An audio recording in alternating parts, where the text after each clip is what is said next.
Olá, boa tarde, muito bem-vindos ao nosso programa Amores e Dores do Empreendedor, Desmistificando o RH. E para começar o nosso programa, chamar minha colega Alessandra. Olá, boa tarde, sejam muito bem-vindos a mais um programa que a Regina já falou com tanta ênfase, né, sobre o nosso trabalho. Hoje a gente vai falar sobre um tema bastante interessante, mas como nós fazemos sempre, vamos relembrar aí, nós estamos chegando à nossa nona live? Oitava. Oitava. Hoje é a nona. Não, oitava. Oh, meu Deus, deu um tilt aqui. Estamos chegando na nossa oitava live e vamos fazer aí um remember do que nós já vimos, né, Rê? Vamos sim, mas antes de apresentar a nossa convidada especial, por favor, a doutora Tatiana Machado Moreta.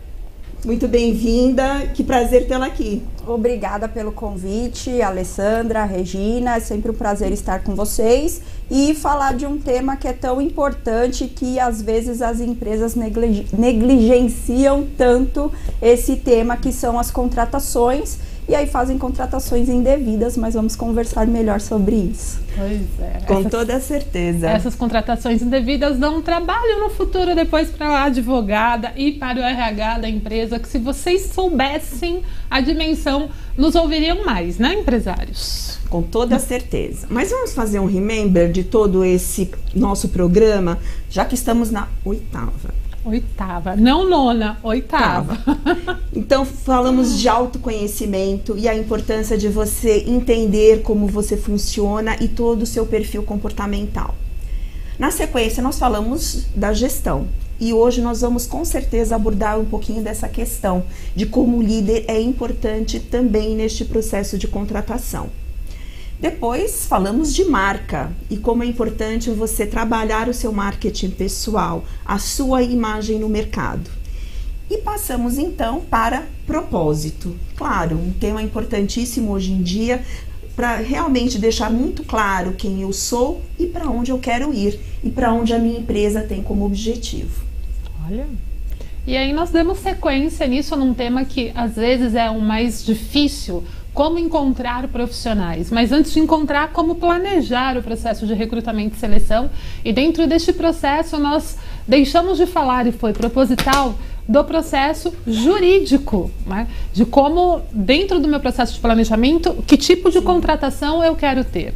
E logo em seguida nós falamos também sobre como, de fato, desenvolver um processo seletivo, quais são as pegadinhas que existem num processo seletivo, e em seguida nós falamos sobre a questão dos benefícios. E não tinha como deixar de falar sobre quais são as formas possíveis, como a doutora Tatiana já disse, quais são as formas possíveis de contratação que existem e o que ela pode impactar dentro do meu negócio, né? Dentro das coisas que a gente faz no dia a dia de trabalho.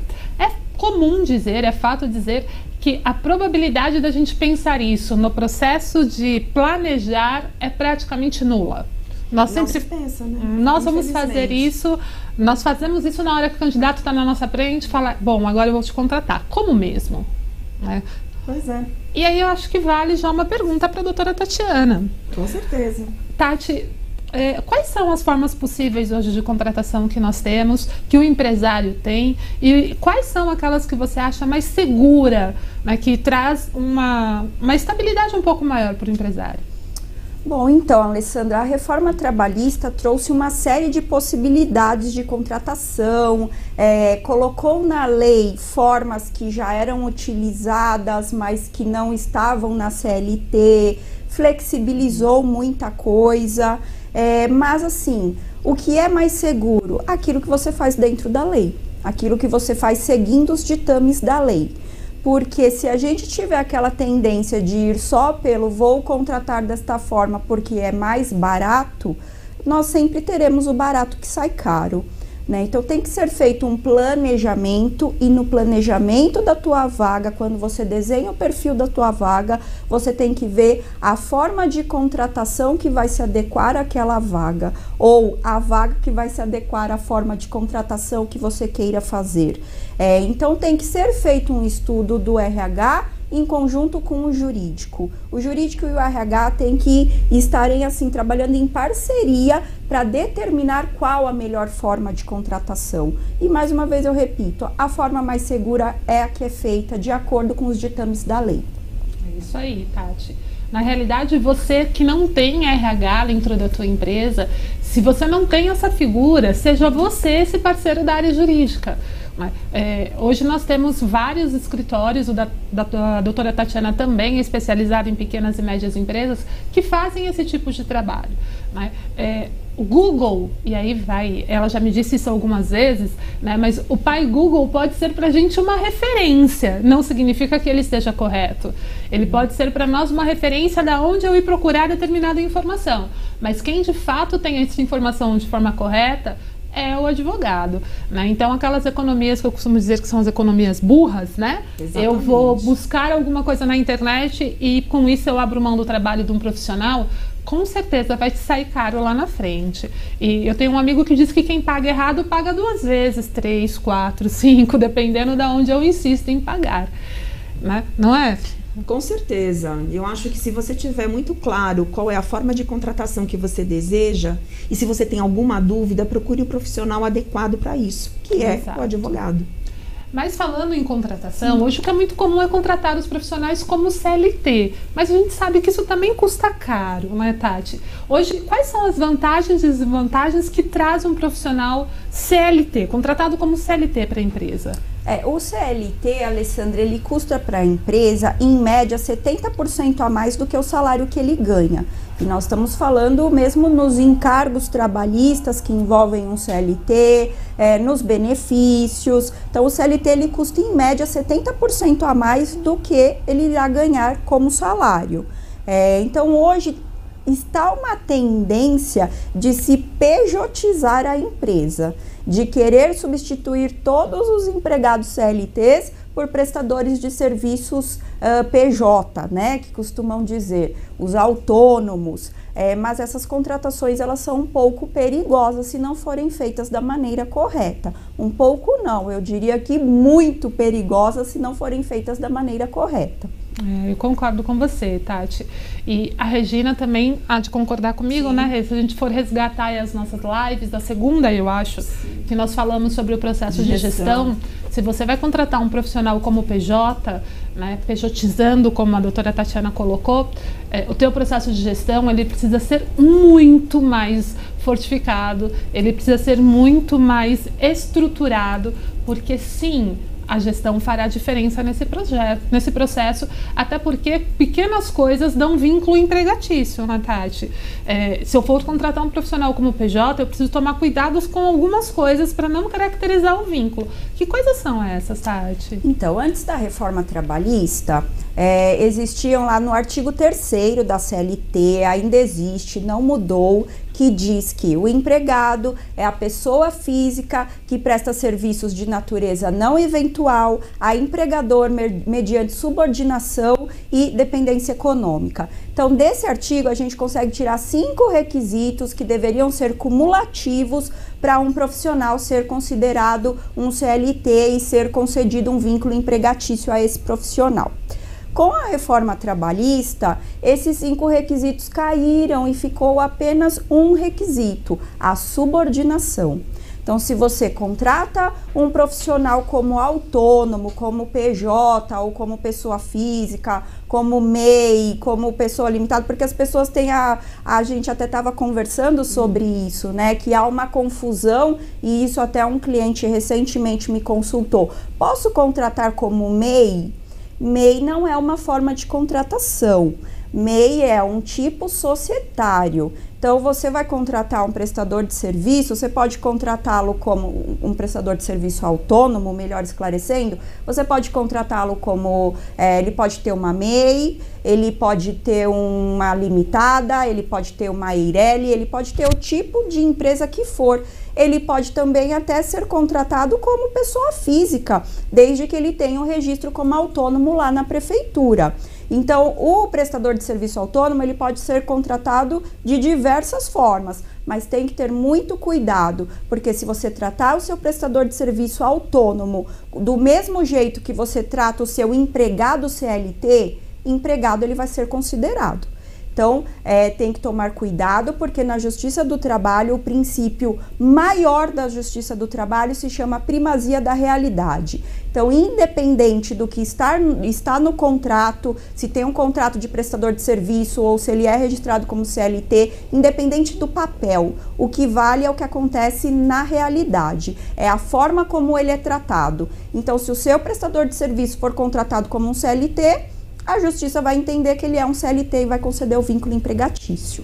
Trazendo isso para o dia a dia, Tati, nós podemos dizer então que eu não posso pedir para o meu trabalhador, para o meu prestador de serviços, atestado médico? Não. Não, né? Eu tenho cliente lá no escritório que me pediu para fazer uma avaliação dos prestadores de serviço dele, e eu pedi para que me mandasse todo o contrato, as notas fiscais e tudo mais. Os prestadores de serviço desse meu cliente preenchiam cartão de ponto. Nas notas fiscais tinha lá férias, 13º, se ele faltava, como ele preenchia o cartão de ponto, ele tinha que apresentar um atestado médico. Enfim, esse meu cliente, quando eu comecei a trabalhar com ele, ele tratava o prestador de serviço dele, o PJ, da mesmíssima forma que ele tratava os empregados CLTs. Então, essa confusão vai gerar problema com certeza lá na frente. Então, tem que tomar muito cuidado com a forma que trata esse prestador de serviço para que ele não seja enquadrado como um CLT. Perfeito, Tati. Mas eu acho que nós já temos uma primeira participação. Isso aí, vamos lá, Fernanda. Olá, olá a todos que estão nos acompanhando. Olá, boa tarde, Alessandra, boa tarde. Regina, a doutora Tatiana. Boa tarde para vocês que estão nos acompanhando nesta tarde com um tempinho meio xoxo em São Paulo, né? Ontem tava um calorzão, depois veio uma chuva, tá aquele tempo meio estranho. Bom, estamos falando de contratação e temos aqui uma questão para a doutora Tatiana, que é sobre a CLT. Ainda é a forma mais segura de se contratar, pensando do lado do empresário, doutora? Eu volto a repetir, a forma mais segura é aquela que é feita seguindo os ditames da lei. Porque se você contrata um CLT, mas você paga de forma incorreta, você faz pagamentos por fora da folha de pagamento, você reduz o horário de almoço dele sem envolver o sindicato, enfim, se você contrata o CLT, mas não segue o que diz a CLT, CLT é a consolidação das leis trabalhistas. Então, se você não segue o que consta nessa lei, o teu CLT também vai te dar problema. Então, não pode ser enquadrado como a forma mais segura. A forma mais segura é aquela que é feita seguindo os ditames da lei. Eu vou repetir isso sempre porque não tem outra resposta. Se você faz de acordo com a lei, estará seguro, ou pelo menos os seus riscos estarão minimizados, mitigados. Perfeito. Perfeito, Tati. Pensando nisso, Tati, e acho que a Regina vem concordar comigo também, gestor, tome muito cuidado na sua forma de gerir pessoas. Né? É muito importante você ter o conhecimento do que a lei, como a Tati diz, os ditames da lei, né? Para que você não faça nenhuma besteira. Mesmo você fazendo a besteira por falta de conhecimento na frente de um juiz, isso não é prerrogativa de que você será eximido de culpa. Né? Na frente do juiz vale o que você de fato fez. Então é necessário realmente que você busque conhecimento. Poxa vida, mas além de todas as coisas que eu preciso fazer, eu ainda tenho que estudar essas formas de contratação? Sim, porque a empresa é sua. Sim, porque é você que vai responder legalmente por isso. E sim, porque é você que vai otimizar os seus investimentos de tempo, de dinheiro, de energia, de imagem corporativa em relação às pessoas que nós atendemos, né, que vocês atendem também. Então, de fato, é muito importante, né, Regina? Não, eu concordo. A sua forma de gerir a sua empresa, ela vai de encontro também a questões legais. E a contratação é uma delas. Né? Acredito que tenham muitas outras questões que também devem ser ponderadas, mas pensando em gestão de pessoas, eu acredito que estar dentro da lei é a melhor forma de você não ter problemas futuros. Concordo plenamente. E aí, a doutora Tatiana abordou um assunto que não é o tema da live, mas eu acho importante dizer, o pagamento por fora. Isso é uma coisa que é muito comum acontecer na tentativa de minimizar encargos ou de facilitar algumas situações. Quanto risco eu corro, Tati, como um empregador, fazendo esses pagamentos por fora? Se você tem essa prática de pagar qualquer tipo de verba por fora da folha de pagamento, eu diria que quantificando o risco é de infinito %. Né? Qualquer verba que você pague fora da folha de pagamento, ela será integrada no salário e você vai pagar os encargos numa condenação trabalhista que não será baixa. É uma condenação praticamente certa, e é uma condenação que vem. Não recomendo nunca fazer pagamento de nenhuma verba por fora. Tudo tem que ser pago em folha de pagamento. Eu já fiz diversos pareceres para clientes lá do escritório exatamente sobre este tema. Eu já fiz diversas defesas trabalhistas de clientes nossos que faziam pagamento por fora antes de nos contratarem, é claro. E é uma condenação praticamente certa. E ainda você corre o risco, além do risco de uma reclamação trabalhista, você corre o risco de ter uma fiscalização do Ministério do Trabalho e Emprego na sua empresa. E você pode ter problemas com a Delegacia do Trabalho, com o Ministério do Trabalho, e você pode ainda ser penalizado com uma série de multas. E mais a condenação da reclamação trabalhista, que pode sim dar um golpe até fatal na sua empresa. Porque, como eu digo e até disse numa apresentação que fizemos ontem, que a Justiça do Trabalho é um rolo compressor. A Justiça do Trabalho passa por cima mesmo e primeiro atira e depois pergunta. Então tem que tomar muito cuidado, porque os riscos trabalhistas, eles são capazes de fechar uma empresa. Isso é muito cuidado, importante. Né? Muito cuidado nessa hora. Vamos para algumas perguntinhas básicas que todo mundo aí com certeza deve ter se feito em alguma vez. Tatiana, posso mandar meu empregado CLT embora e recontratá-lo ele como PJ? Como é que funciona essa questão? Regina, você pode, desde que você espere 18 meses para recontratá-lo como PJ. Porém, eu já tenho aí 15 anos de área jurídica, então eu já vi tudo que vocês possam imaginar. Eu tenho clientes atualmente no escritório que mandaram o CLT embora hoje e recontrataram como PJ no dia seguinte. Só que a lei é muito específica. Antes da reforma trabalhista tinha que ter um intervalo de 6 meses para você poder mandar esse CLT embora e recontratá-lo como PJ. Só que agora com a reforma trabalhista, esse prazo que era de 6 meses passou a ser de 18 meses. Então tem que ter esse intervalo de 18 meses para poder mandar o funcionário embora que era CLT e recontratá-lo como PJ. Mas tem mais uma curiosidade nisso. Se esse teu empregado que era CLT vai trabalhar numa outra empresa, como empregado lá na outra empresa, e essa empresa vem prestar serviço para a sua empresa, esse seu ex-empregado não pode prestar o serviço por essa outra empresa por 18 meses. Então não é só, mas agora ele está trabalhando lá na empresa do Zezinho. Ele não pode prestar serviço para a sua empresa de nenhuma forma por 18 meses, a menos que você recontrate como CLT mesmo. Mas aí você também, se for, mandou embora como CLT e num curto espaço de tempo for recontratá-lo como CLT, você corre o risco de ter aí uma continuidade de vínculo. E aí você teria que pagar até por esse período que ele ficou fora da empresa. Olha só, né? Nossa, são riscos mesmo. São riscos.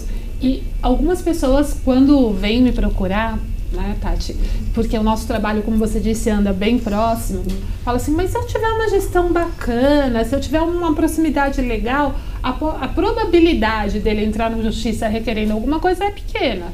Pode ser que diminua, mas não significa que ela se isente. Né? E aí nós voltamos para uma palavrinha que eu e a Regina falamos aqui praticamente em todas as lives. Planeje seu processo. Planeje de fato o que você quer. Porque se a tua ideia já é contratar um profissional como PJ, para que você vai contratá-lo como CLT antes, para ter essa lacuna de 18 meses para você poder recontratá-lo? Né? E qual é a importância desse profissional dentro do meu negócio? Eu consigo esperar 18 meses para eu poder recontratá-lo? Ou é mais fácil, sim, eu absorver os custos de um profissional CLT e mantê-lo comigo? Né?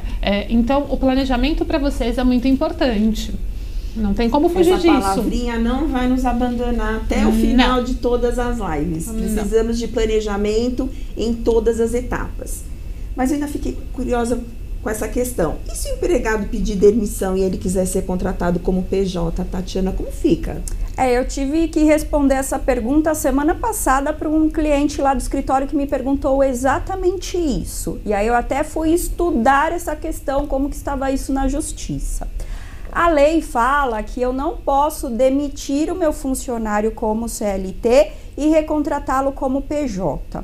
Mas até como a Alessandra falou, por que eu faria isso se eu teria ideia de contratar como PJ? Por que eu contraria antes como CLT? Acontece, Alessandra, porque as empresas acham que com isso vão economizar exatamente os encargos trabalhistas. Então, para economizar encargos, elas mandam embora como CLT e querem recontratar como PJ. Mas, voltando na questão que a Regina colocou, e se o empregado quiser se tornar um PJ e ele pede demissão? Veja que curioso, Regina, a lei é omissa nesse sentido. A lei não fala nada caso o empregado peça demissão. E no direito brasileiro, nós temos a seguinte máxima, que aquilo que não está na lei não é proibido. Se não tem uma lei falando que é proibido, não tem como proibir. Mas o que eu recomendei para esse meu cliente? A lei é omissa, não está dizendo nada, então o que não está proibido, via de regra, é permitido, mas o que eu sugeri para o meu cliente? Preste muita atenção na forma como você irá lidar com esse profissional depois que ele se tornar um PJ. Primeiro, ele tem que fazer uma carta de demissão de próprio punho, dizendo que a opção foi dele e deixando muito claro que não houve coação. Por quê? A Alessandra colocou um ponto de que, mas se eu tiver um processo de gestão bacana, se eu andar junto com os meus colaboradores, o risco diminui. Eu vou dizer o seguinte, Alessandra, a realidade é muito negra, não diminui. Porque eu tenho cliente lá no escritório que o funcionário teve um ataque cardíaco num sábado quando não estava trabalhando.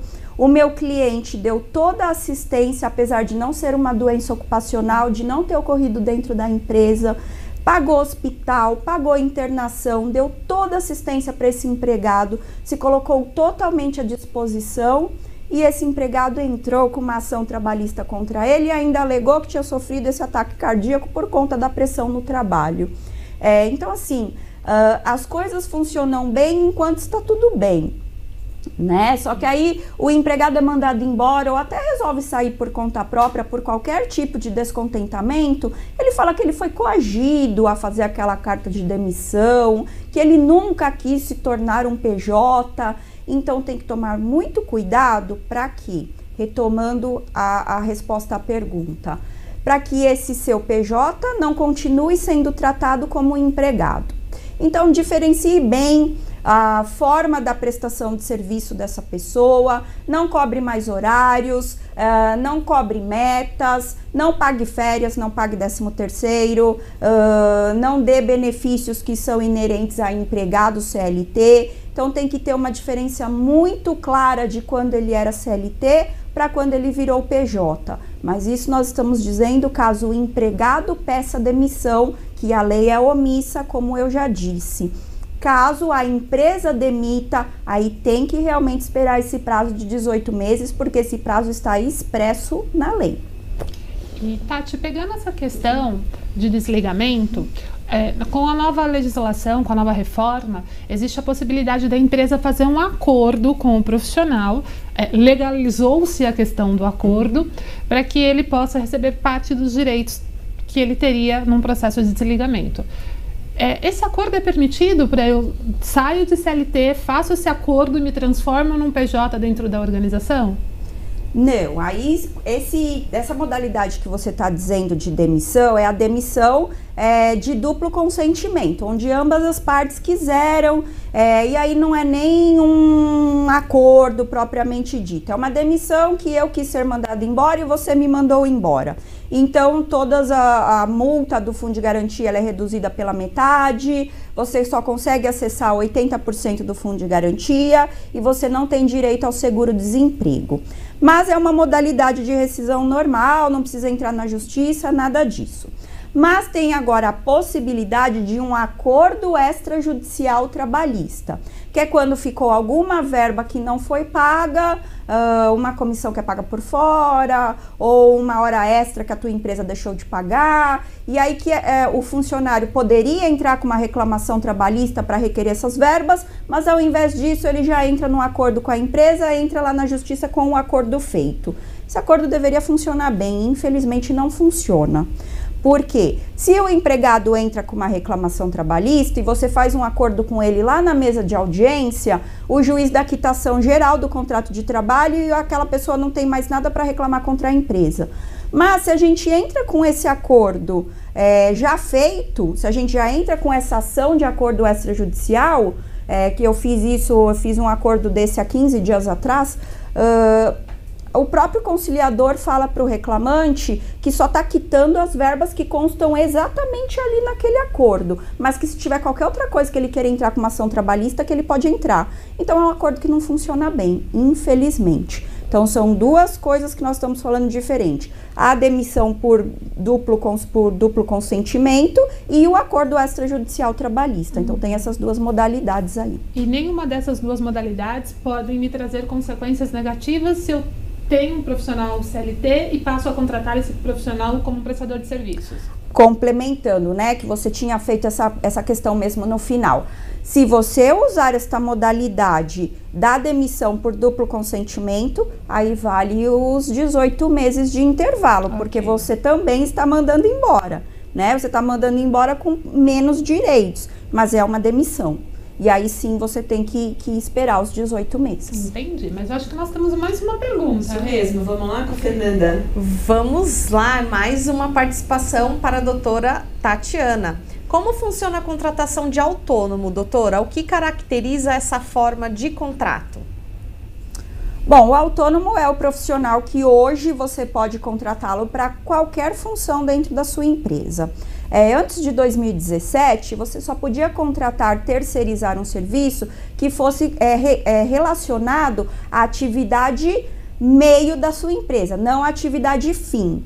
Então, por exemplo, se eu tenho um escritório de advocacia, eu não podia contratar um advogado como terceiro. Claro que escritório de advocacia não é nem um bom exemplo, porque tem advogados associados, enfim. Mas no escritório de advocacia, eu poderia terceirizar a função da copeira, eu poderia terceirizar a função do segurança, mas eu não poderia terceirizar nenhuma atividade que fosse relacionada à atividade fim do escritório de advocacia.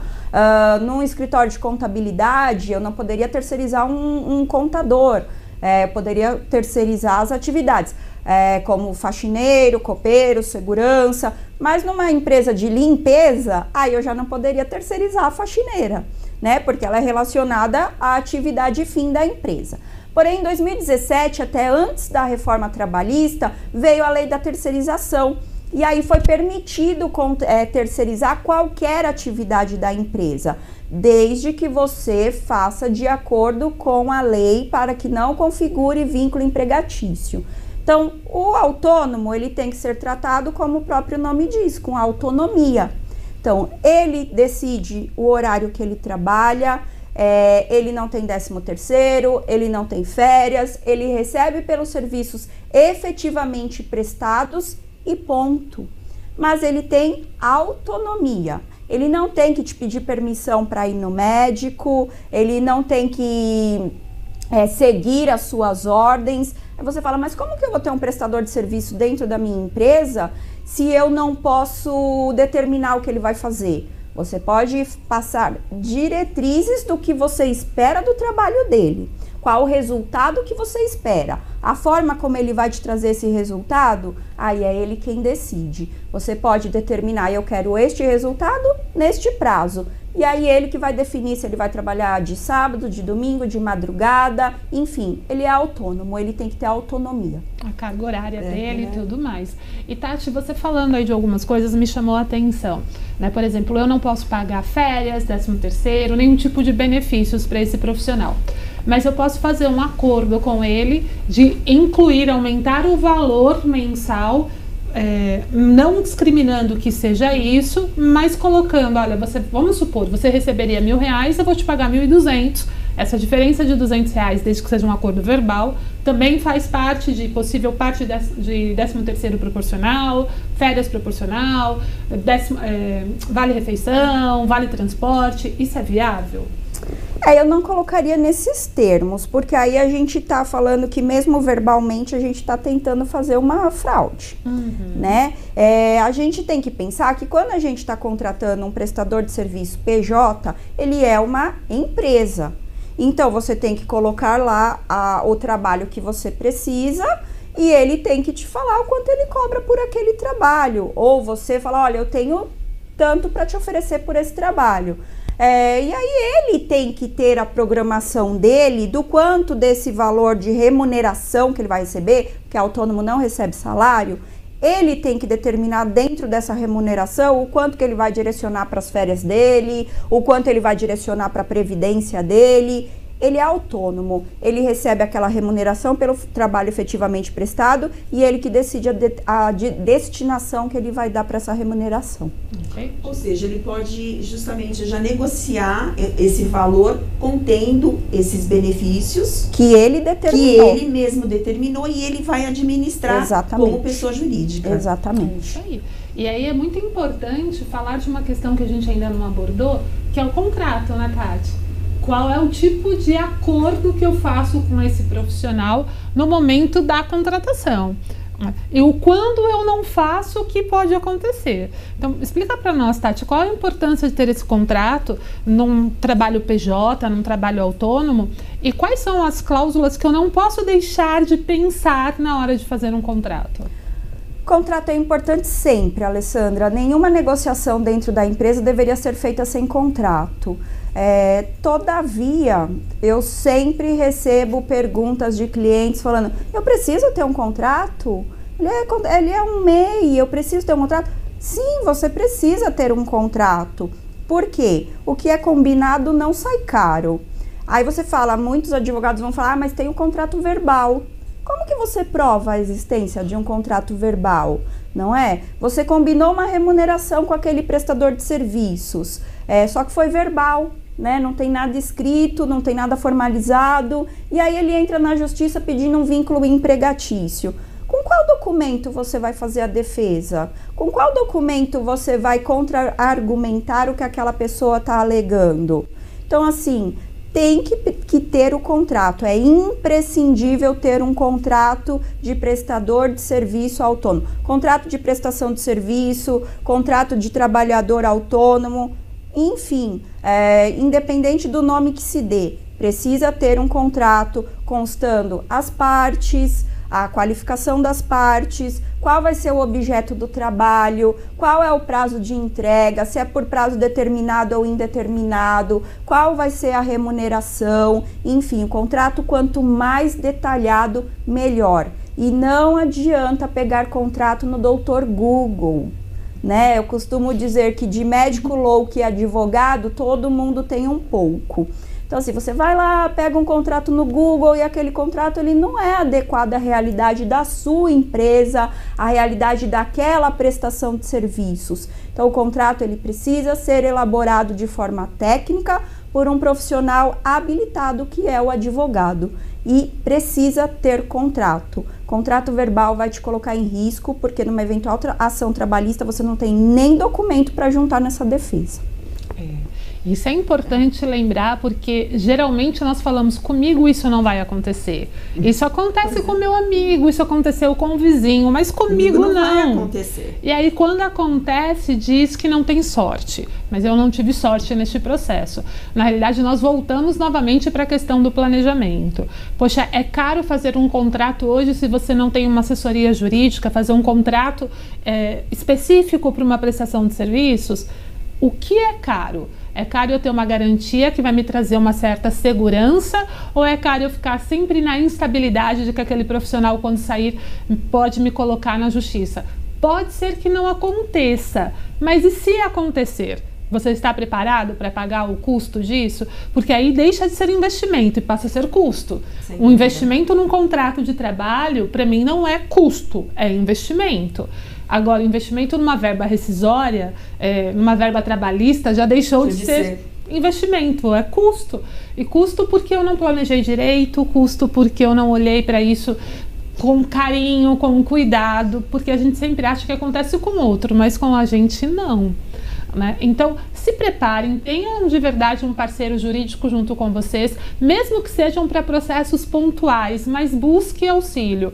Né? E o pai Google, o doutor Google, como a Tati disse, nem sempre nos ajuda, às vezes ele nos atrapalha aí bastante. Não tenha dúvida. Mas eu acho que tem outra pergunta, é isso, Fê?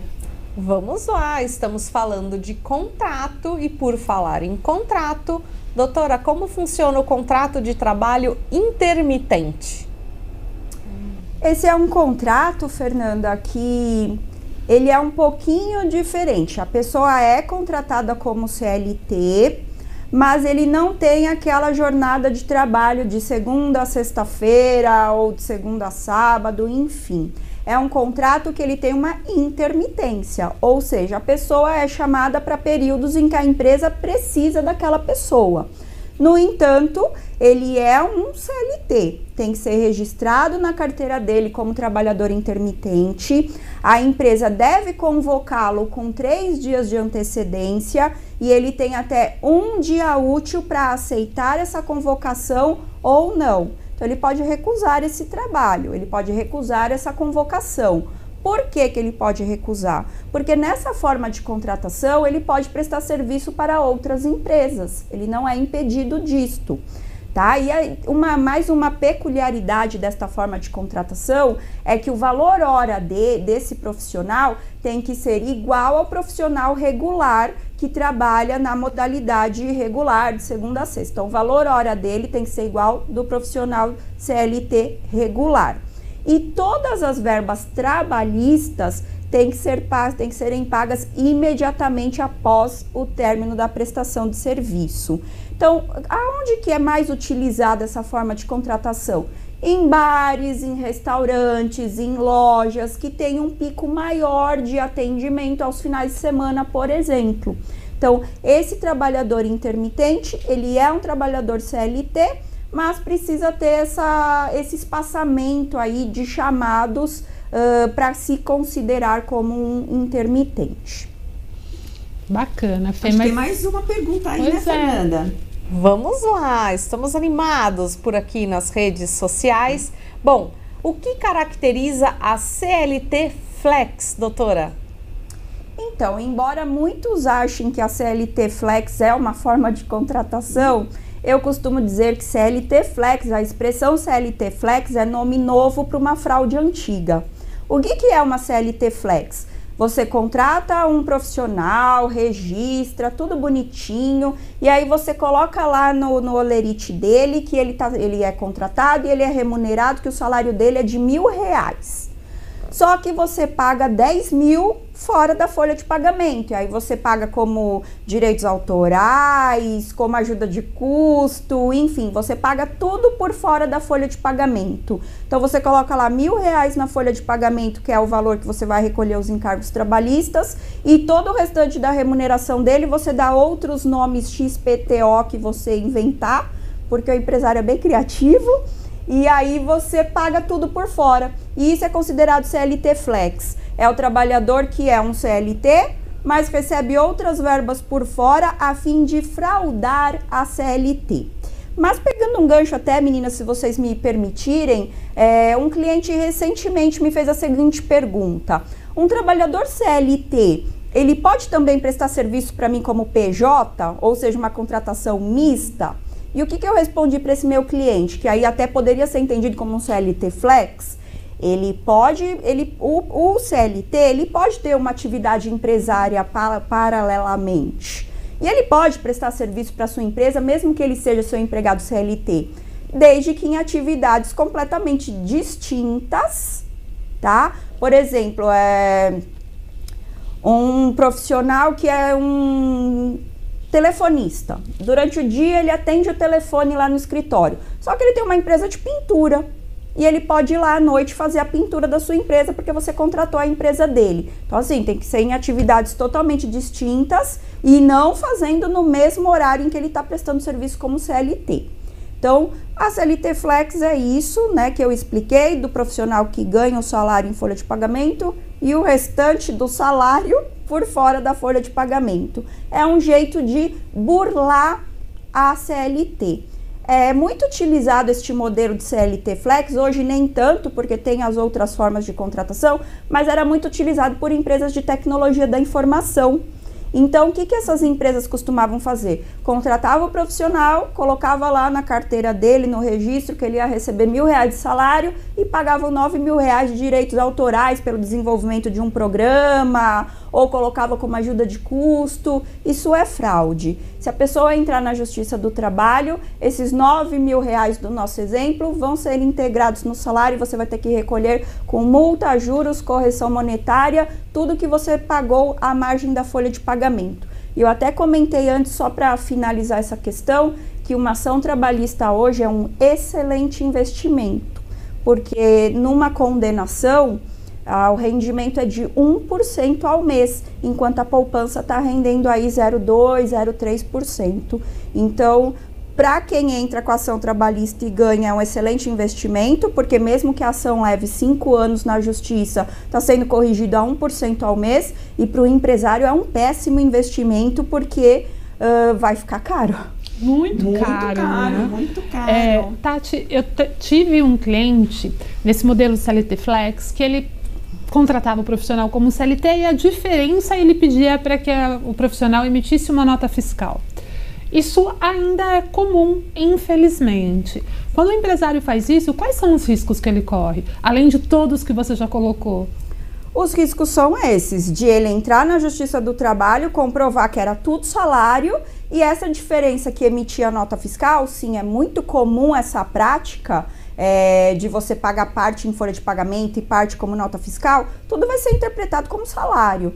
E vai mandar integrar e vai ter que recolher e ainda pode sofrer, como eu já falei, uma fiscalização da Delegacia do Trabalho, do Ministério do Trabalho, pode receber multas altíssimas, porque você está fraudando a CLT, você está fraudando também o Sistema Econômico Nacional. Então, tudo isso é crime. Qualquer forma de fraudar a lei é crime. Uau! Crime. Crime. Mas a gente tem mais... lei, gente. Olha, ande certo, contrate certo, demita certo e fique em paz. Mas Com nós certeza. Temos mais uma Barato pergunta. Não pode sair caro. Vai lá, Fê, diga qual é a pergunta. Bom, estou aqui ouvindo a doutora Tatiana explicando os crimes dos empresários, mas aí fiquei com uma dúvida minha. Num caso como esse exemplo que a doutora citou, do valor pago por fora, no caso de uma ação trabalhista, ser integrado, né, como salário, folha de pagamento e tudo mais, o funcionário sofre alguma penalidade? Porque nesse caso houve uma concordância da parte dele, né, em trabalhar e receber dessa forma. Então, nesse caso, existe alguma penalidade para o funcionário ou só o empresário é que paga o pato sozinho?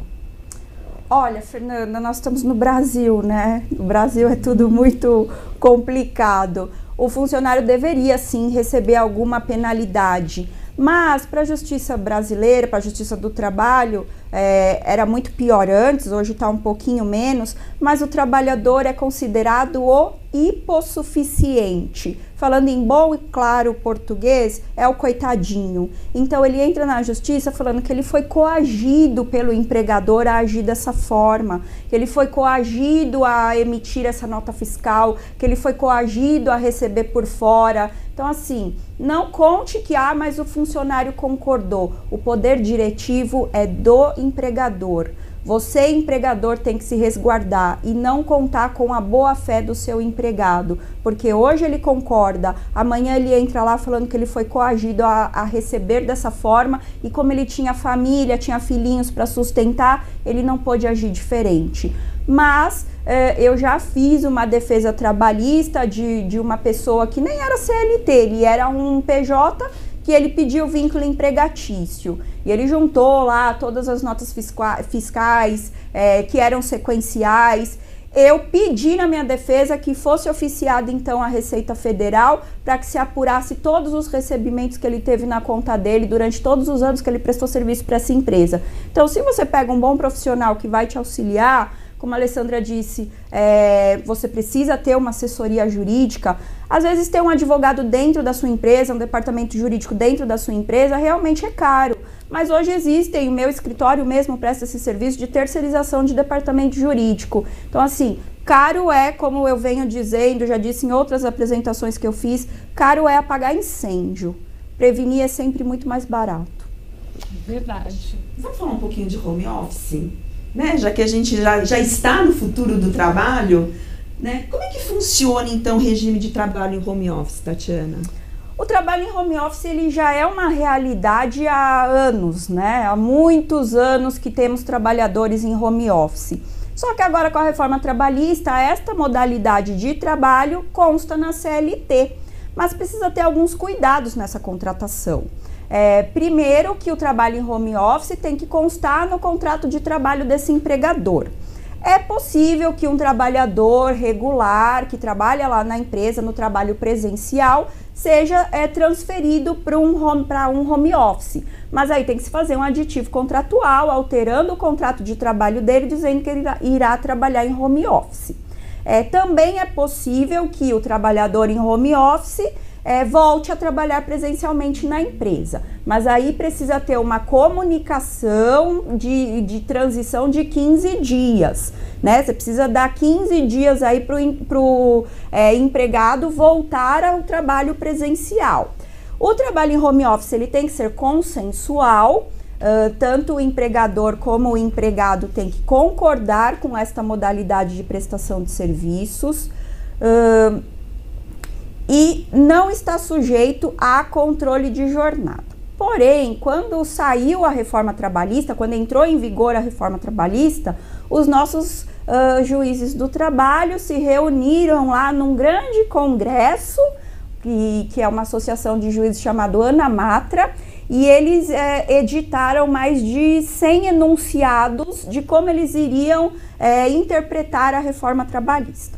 E aí na CLT diz que o trabalhador em home office não está sujeito ao regime de horas extras. Só que aí lá nesse congresso dos juízes, eles editaram lá um enunciado falando assim, não, se ele fizer hora extra ele vai ter que receber, mesmo trabalhando em home office.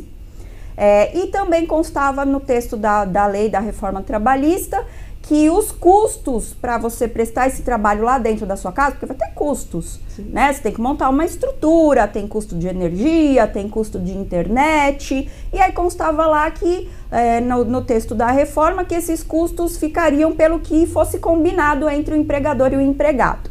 Aí os juízes também, nesse mesmo congresso aí da ANAMATRA, editaram um enunciado falando assim, não. Os custos para a prestação do regime em home office é do empregador. Agora, um cuidado que eu falo para o trabalho em home office segurança do trabalho.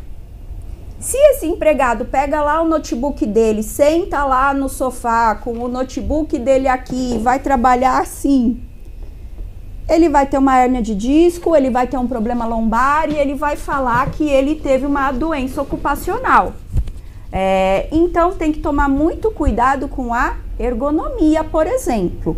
É recomendável que, se você vai colocar um trabalhador em home office, que você mande um técnico de segurança do trabalho lá avaliar a questão ergonômica da estação de trabalho que foi montada para ele lá na casa dele, e que ele assine um termo de que ele foi orientado às melhores práticas de ergonomia, saúde e segurança do trabalho, e que ele vai seguir essas práticas. Por quê? Se ele entrar com uma reclamação trabalhista dizendo que ele tem uma doença ocupacional, você tem aqui, ó, os documentos para comprovar de que você orientou as melhores práticas para se evitar uma doença ocupacional. Isso é uma coisa que as pessoas não sabem, acham que é só deixar a pessoa lá trabalhando na casa dela e salve-se quem puder. Que ele trabalha do jeito que ele quiser. Ou que é mais uma forma de eu minimizar custos dentro da minha empresa. Né? Quando a gente fala de home office, volto de novo a bater na mesma tecla, que você precisa entender o seu processo de gestão. Você precisa ter um planejamento para saber se home office é a melhor forma, né? Porque além de ter todas essas questões que a Tati colocou, existem outras. Como home office, a pessoa vai seguir o horário que segue dentro da empresa, né? Essa pessoa, ela pode trabalhar o horário que ela quiser, ela pode ter uma reunião às 3 horas da tarde. Aí o profissional diz, não, olha só, às 3 horas da tarde eu fui ao banco, porque eu tinha uma conta para pagar, eu tive um problema para eu resolver. Então, se você consegue, como empresário, gerenciar essas coisas, porque se você não conseguir, em vez de você criar uma alternativa para você de redução de custo, você está criando mais um problema, mais uma coisa que você vai ter que empenhar energia, tempo para resolver, sendo que você poderia estar realizando qualquer outra atividade, estar focado em qualquer outra atividade que realmente pudesse trazer sucesso para o seu negócio. Mas de tudo isso, acho que vale a pena, né, focar novamente, que a questão é: escolha direito. Primeiro, qual é o modelo de contratação? Segundo, escolha direito quem é o profissional que você terá junto com você nessa parceria, seja qual for o modelo de contratação, como PJ, como CLT, como autônomo, como MEI, que MEI também é um processo de pejotização, como a doutora disse, para que você tenha tranquilidade para fazer essas coisas, né? Mas enfim, isso é uma questão realmente da gente conseguir fazer o processo mais tranquilo. E o nosso prazo está acabando, mas eu queria fazer mais uma pergunta para você, Tati, que pelos clientes que eu atendo não é muito comum, e as poucas vezes que eu vejo, também vejo de uma forma errada. Estágio. Eu posso contratar qualquer pessoa para ser estagiário dentro da minha empresa? Não, o estágio ele tem uma lei própria, que é a lei do estágio. Então, você tem que seguir os requisitos que estão nessa lei do estágio. Você não pode contratar qualquer pessoa para ser um estagiário. Ele tem que estar estudando ou no ensino médio ou na faculdade. Tem uma série de requisitos, tem um horário próprio para o estagiário. Então, assim, você não pode fazer nenhum tipo de contratação que seja fraudulenta. Como eu já disse aqui ao longo de toda a nossa explanação aqui. Então, você contratar um estagiário, mas querer tratá-lo como um empregado, um profissional, ele vai ser considerado um empregado, um CLT. O estagiário é aquele profissional que está dentro da sua empresa para aprender sobre a profissão que ele está estudando. E tem que seguir o regime próprio, que é o da lei do estágio. A gente tem alguns cuidados, né, quando se fala da lei do estágio, que a doutora Tatiana não entrou, mas, por exemplo, o estagiário não pode fazer hora extra, o estagiário não pode trabalhar aos sábados e domingos. Então, eu vou contratar um estagiário porque ele fará todos os meus eventos à noite, no horário da faculdade dele, né, no horário do curso. Não é possível. Estagiário tem direito a férias, né, e de preferência dentro do período de férias escolares. Ele pode sair mais cedo em dia de prova. Então, novamente, voltamos àquela questão. Conheça qual é a forma, estude qual é a forma de contratação que você opta por ter na sua empresa, para que você não tenha problemas depois. E, principalmente, deixe tudo muito claro, deixe tudo muito transparente. Essa é a palavra, né, Rê? E eu acredito também que você deve escolher a melhor forma que se encaixa ao seu perfil. né? Porque se assim, não, mas agora eu posso contratar como PJ. Mas você não consegue trabalhar com uma pessoa nesse tipo de contrato. Então, o que adianta você contratar uma pessoa PJ porque isso é mais barato para você? Então, escolha a melhor forma que se encaixe ao seu perfil, que se encaixe ao seu estilo de liderar, ao seu estilo de encaminhar a sua empresa. Porque se você quiser fazer alguma alteração e isso comprometer o seu perfil, comprometer a sua gestão, também não vai ser tranquilo, não vai ser legal para você. Então, faça tudo o que esteja de acordo com aquilo que você acredita e que faz parte do seu modo de agir. Perfeito, e aí a gente junta, né? O que você acredita, o que faz parte do seu modo de agir versus o planejamento da tua empresa. Porque, como a doutora Tatiana deixou claro, existem diferenças de investimento. Se eu contrato um PJ, talvez eu tenha um investimento menor com encargos trabalhistas, mas eu tenho um investimento muito maior no meu processo de gestão. Mas exatamente. Se eu contrato um estagiário, talvez eu tenha 0 de encargo trabalhista nesse processo, mas eu tenho que despender um tempo muito maior para ensinar, porque ele veio para dentro da minha empresa para aprender. Né? Então, isso tem que estar muito claro, muito definido dentro do processo de planejamento financeiro da sua empresa. Então, nesse contexto, o RH começa a mudar um pouquinho a cara. Não é mais só um departamento que vai processar a sua folha de pagamento, mas também é um departamento que vai te ajudar a minimizar custos, minimizar problemas futuros quando nós fazemos as coisas que não conhecemos. Então, escute as pessoas que trabalham com você nesse departamento ou que sejam seus parceiros nesse processo. E se você não tem um bom parceiro de recursos humanos, busque um.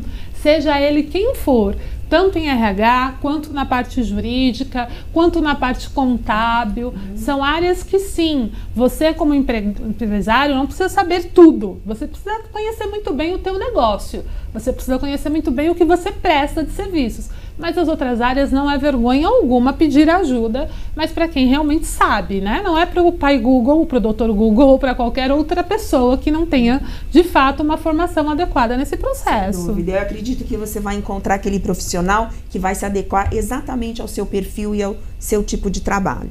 Então, realmente, eu também concordo com a Alessandra, eu acho que precisa se contratar um profissional especializado para te ajudar nas questões que você, às vezes, simplesmente não estudou ou porque simplesmente você não quer perder seu tempo. Às vezes você precisa perder seu tempo com aquilo que é mais importante para a sua empresa e às vezes é o estratégico.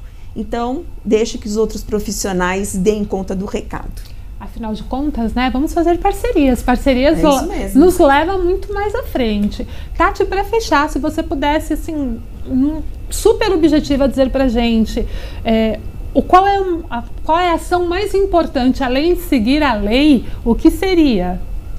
Consulte sempre um advogado. Perfeito, Tati. Consulte sempre um advogado, consulte sempre um contador, um contabilista. Procure sempre pessoas que estejam bem informadas, né, Rê? E que possam simplesmente ajudá-lo no seu processo do dia a dia. E por que não? Com certeza, aquele que vai ser o seu parceiro por muito tempo. Por muito tempo.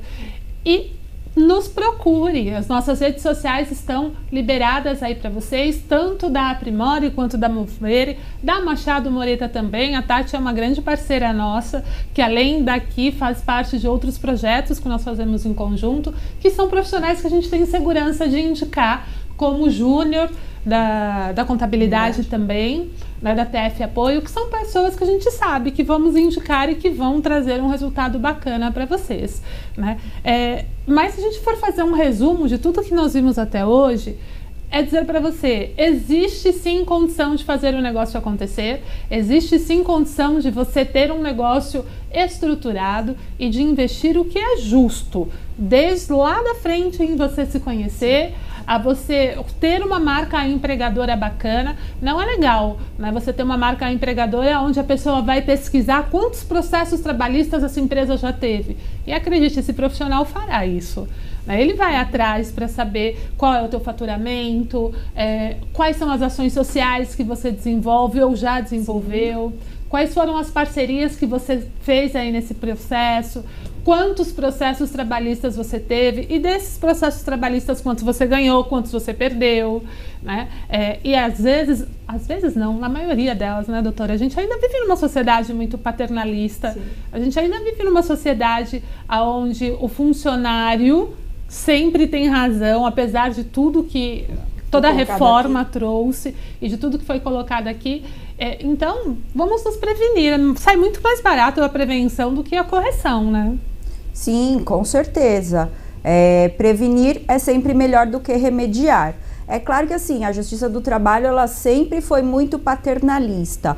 Com a reforma a reforma trabalhista, essa proteção ela ficou menos evidente, tem muitas possibilidades hoje para o empregador, está muito mais paritário, mas ainda assim tem aquele filhinho, senta aqui que eu vou te proteger. Não vai deixar de existir. Nas próximas lives nós vamos falar um pouquinho mais sobre treinamento. A gente vai começar a virar o nosso foco, né, Rê? Para dentro, agora a gente vai para dentro da empresa. Exatamente. Efetivamente. Por enquanto nós estamos falando de tudo até o profissional ser contratado. A partir da próxima live nós vamos começar a falar, fui contratado e agora? E agora treine seu funcionário, mas esse é um assunto para a gente conversar na próxima quarta-feira. Estejam aqui conosco, hein? Muito obrigada pela presença de todos, doutora Tatiana, muito obrigada pela sua presença. Entre em contato conosco pelas nossas redes sociais e na próxima quarta-feira estamos com o encontro marcado novamente às 14 horas, no mesmo local, no mesmo horário, no mesmo encontro. Até lá, gente. Espero vocês quarta-feira aqui. Muito obrigada pela participação. Até mais. Tchau, gente.